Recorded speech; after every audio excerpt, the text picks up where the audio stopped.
boa tarde, eu me chamo Giovana, sou aluna da 1 Agro 2 e juntamente com a Sofia iremos abordar para vocês a questão da norma 8.403. Dentro dela, iremos falar sobre os escalonamentos e os tipos de larguras e sobre as linhas também. Os tópicos abordados. Os tópicos abordados são os objetivos, as condições gerais, condições específicas, códigos de cores e as canetas técnicas. Então, qual seria o objetivo dessa norma? Essa norma, ela visa fixar a questão dos tipos e os escalonamentos de larguras e linhas, para serem usadas em desenhos técnicos ou documentos semelhantes. Então, agora a gente vai falar um pouco sobre a largura das linhas. O escalonamento de raiz quadrada de 2 é utilizado em formatos de papéis de desenhos técnicos, porque vai facilitar na questão da redução ou ampliação de desenhos técnicos sem que ocorra nenhuma distorção de proporção. Assim, as linhas sempre vão permanecer iguais, sendo que utilizado canetas técnicas ou materiais padronizados. Dessa maneira, vai fazer que os desenhos sempre fiquem legíveis e padronizados. A largura entre linhas. A largura entre linhas, ela deve ser escolhida pelo tipo, a dimensão, a escala, a densidade das linhas e também de acordo com o segmento do escalonamento, que eles são 0,13, 0,18, 0,25, 0,35, 0,50, 0,70, 1,40 e 2 milímetros. Tem também o espaçamento entre linhas. O espaçamento entre linhas deve ser, no mínimo, 2 vezes maior do que a linha mais larga do desenho. E é de preferência que não seja menor do que 0,70 milímetros. Códigos de cores em canetas técnicas. As cores elas devem ser identificadas conforme a largura das linhas no desenho. Elas são 0,13 lilás, 0,18 vermelha, 0,25 branca, 0,35 amarela, 0,50 marrom, 0,70 azul, 1 milímetro laranja, 1,40 verde e 2 milímetros cinza. Então, agora eu vou estar abordando para vocês a questão dos tipos de linha. Então, eu vou falar o tipo de linha, a sua denominação e a sua aplicação geral. Então, algum canto da tela vai estar aparecendo para vocês a linha A, que a sua denominação é continua larga.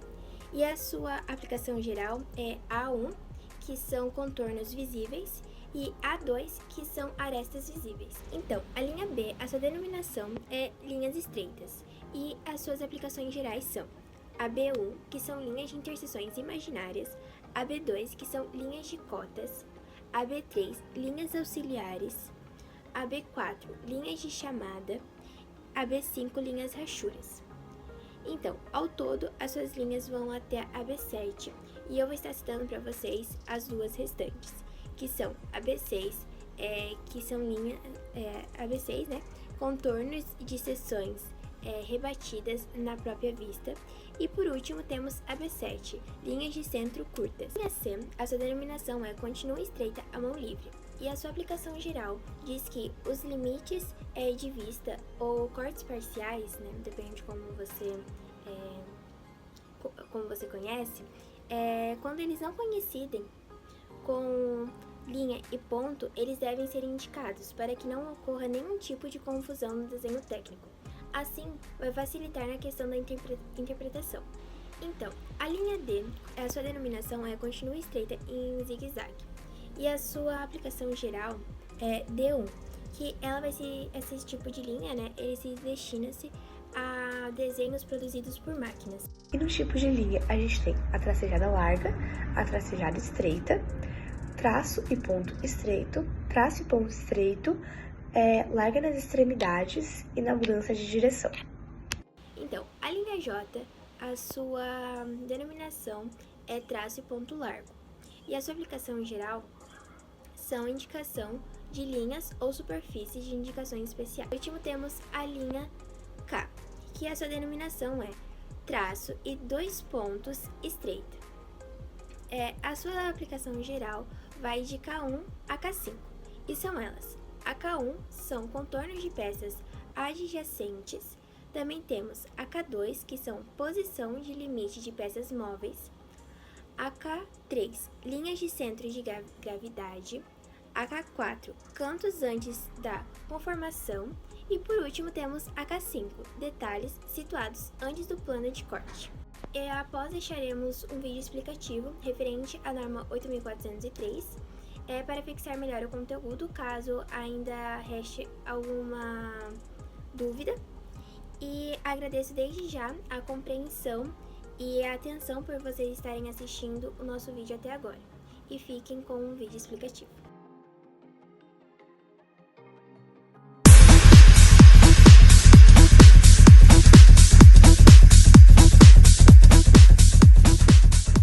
Olá pessoal, meu nome é Flávio Damasceno e seja muito bem-vindo ao canal Desenho Técnico Digital. Nesse vídeo nós iremos falar sobre as normas de desenho técnico e dentre essas falaremos resumidamente da norma para aplicação de linhas de desenho. Em um vídeo que eu fiz há um tempo atrás, falei sobre a diferença entre o desenho técnico e o desenho artístico, onde no desenho artístico é retratado os sentimentos do desenhista, podendo ter diversas interpretações de acordo com o observador. No caso do desenho técnico, tem que se transmitir com exatidão as características de uma peça ou uma obra a ser construída. O desenho técnico não pode sujeitar-se aos gostos e caprichos de cada desenhista, pois será utilizado por profissionais de diversas áreas para chegar a um resultado final que seria a fabricação ou a construção de um objeto específico, tais como uma engrenagem, uma casa, uma mesa, dentre outros objetos. Assim, toda representação gráfica deve ser executada dentro de padrões e regras previamente estabelecidas por órgãos internacionais e nacionais e deve ser de conhecimento público, ou seja, deve ter fácil acesso para a consulta da população de uma forma geral. Como podemos ver nesses dois exemplos, na esquerda temos um projeto realizado para a fabricação de uma peça e que seguiu as normas norte-americanas, e na direita temos um projeto também utilizado para a fabricação de uma peça qualquer que seguiu as normas brasileiras. De uma forma geral, podemos perceber que, apesar da língua utilizada na elaboração dos projetos não ser a mesma, os detalhes gráficos são bem parecidos. O que podemos concluir que todo profissional com conhecimento básico de desenho técnico conseguiria interpretar e ler os projetos independente da língua adotada, pois segue de uma forma geral os mesmos princípios para a elaboração do desenho. As normas são padronizadas por um órgão internacional chamado ISO. E em cada país tem um órgão nacional que também regulamenta as normas, tais como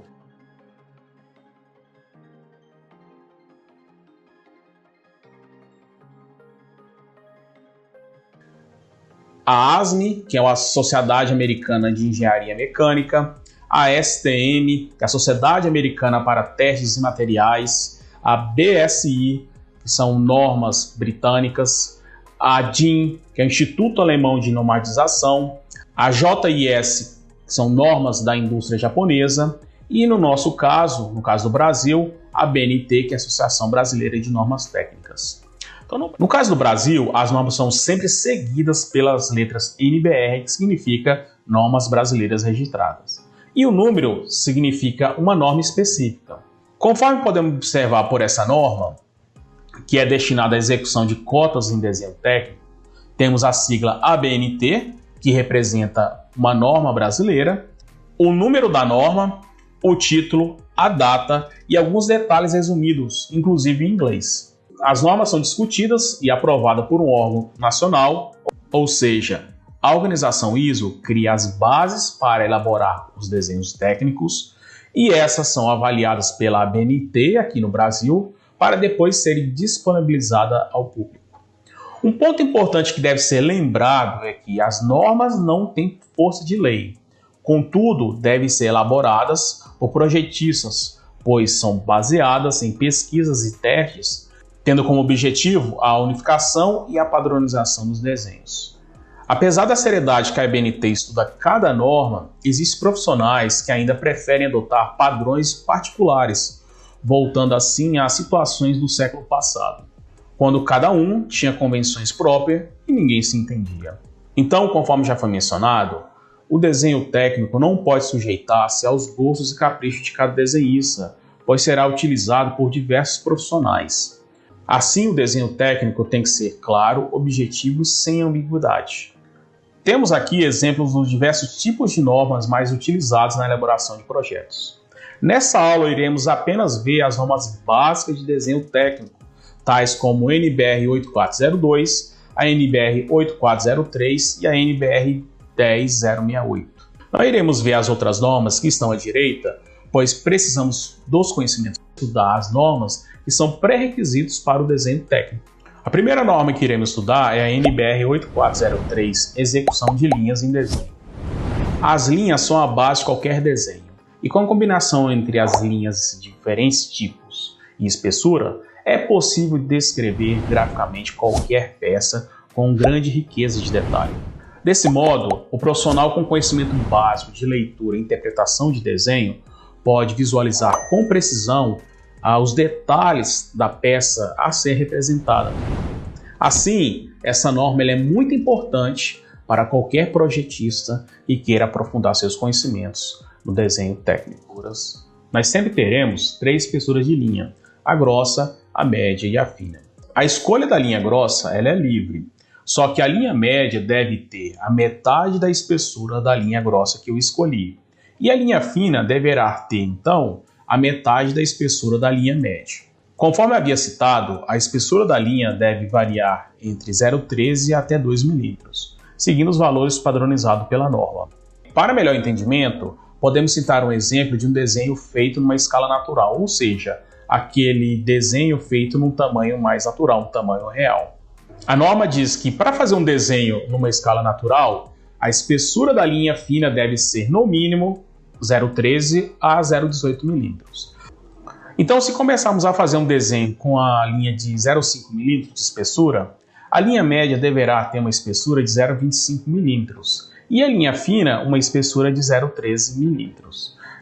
E nesse caso, podemos observar que esse desenho atenderia à norma. Assim, quando queremos realizar um desenho na escala natural, 1:1, ou próximo a essa escala, 1:2, 1:3, por exemplo, utilizamos linhas nessa espessura. As 2 primeiras linhas que iremos estudar são as linhas contínuas larga e estreita. As linhas contínuas são utilizadas nas arestas dos objetos que naquela vista apresenta-se visível ao observador. Nesse exemplo, podemos observar que essa peça possui 2 orifícios, um em cada extremidade. Se a gente observar essa peça pela vista lateral esquerda numa projeção ortogonal, veremos que a parte superior da peça deve ser representada com a linha fina e a parte inferior deve ser representada com a linha grossa. Assim, verifica-se que a parte inferior da peça com linha mais grossa está mais próxima do observador e a parte superior, feita com linha mais fina, estaria um pouco mais distante. Essa variação da espessura da linha dá um melhor entendimento para quem está lendo o desenho. A linha contínua estreita também pode ser utilizada nas linhas de cota e auxiliares, conforme podemos observar nesse exemplo. A linha contínua estreita também deve ser utilizada em achuras, que são linhas ou figuras geométricas utilizadas para representar o material que a peça é constituída. Esse assunto nós abordaremos com mais detalhes em outros vídeos. As linhas contínua estreita à mão livre são de espessura média, que fazemos com a mão quando estamos desenhando manualmente e servem para indicar pequenas rupturas de peças para que possam caber na folha de desenho. Por exemplo, temos um eixo com comprimento de 1 metro e somente as pontas desse eixo teriam os detalhes necessários para representar numa folha A4.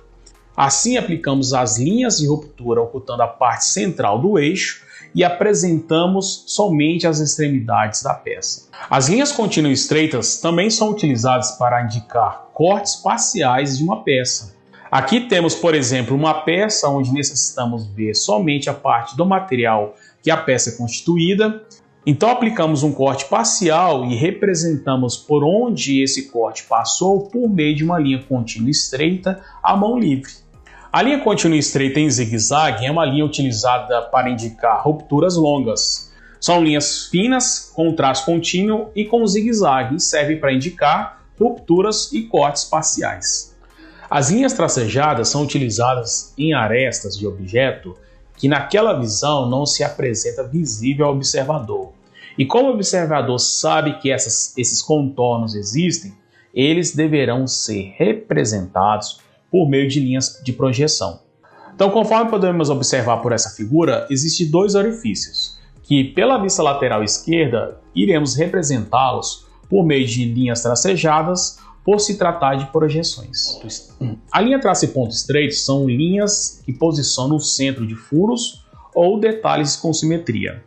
São extremamente importantes, visto que a fabricação de peças começa, de forma geral, pela marcação dos furos. Aqui podemos ver o exemplo da linha traço e ponto estreita, sendo muito utilizada para demonstrar a simetria de peças, ou seja, quando uma peça ela é simétrica, e aí para evitar que desenhar toda a peça numa folha, podemos então suprimir algumas informações e utilizamos então a linha traço e ponto estreita